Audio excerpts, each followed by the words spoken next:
What if one man could connect Aristotle to Islamic theology and inspire centuries of both Muslim and Christian thinkers?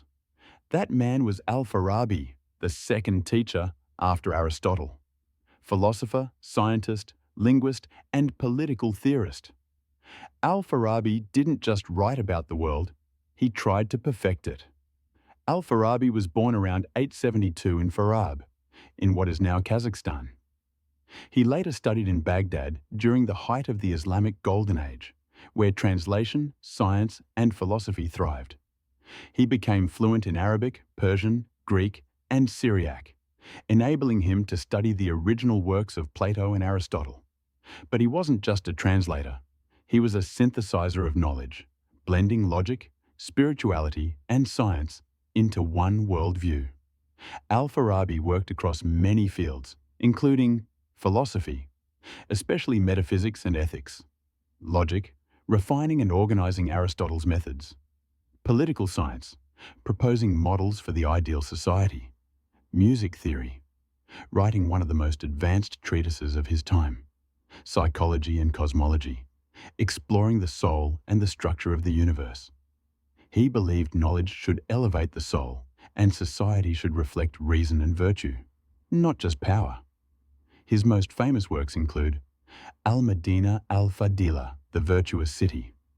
His version of Plato's Republic, envisioning a utopia led by a philosopher king on the attainment of happiness, where he argued that human purpose is to seek reason and virtue, on the principles of the opinions of the inhabitants of the virtuous city, blending Greek philosophy with Islamic theology, Kitab al-Musika al-Kabir, the Great Book of Music.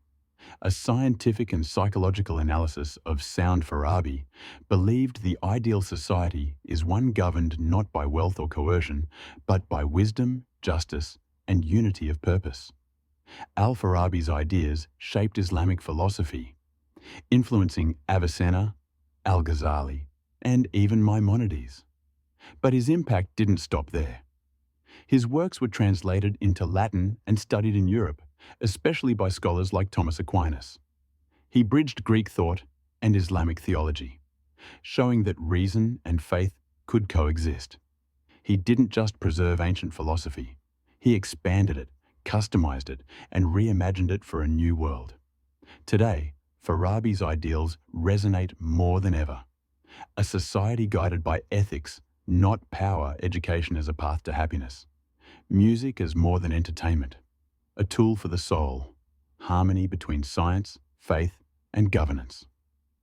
In a time of divided societies, Farabi imagined one built on virtue, shared knowledge, and universal truth. Al-Farabi saw philosophy not as abstract theory, but as the foundation for how we should live, lead, and connect. He asked, what is the purpose of society? What kind of leadership do we deserve? How can truth guide politics and soul guide science? These questions are still being asked today, and Al-Farabi left us a blueprint for the answers. Aristotle may have been the first teacher, but Al-Farabi became the bridge between East and West, reason and religion, science and soul. His vision wasn't just for his time, it was for all time. Like, subscribe, and comment.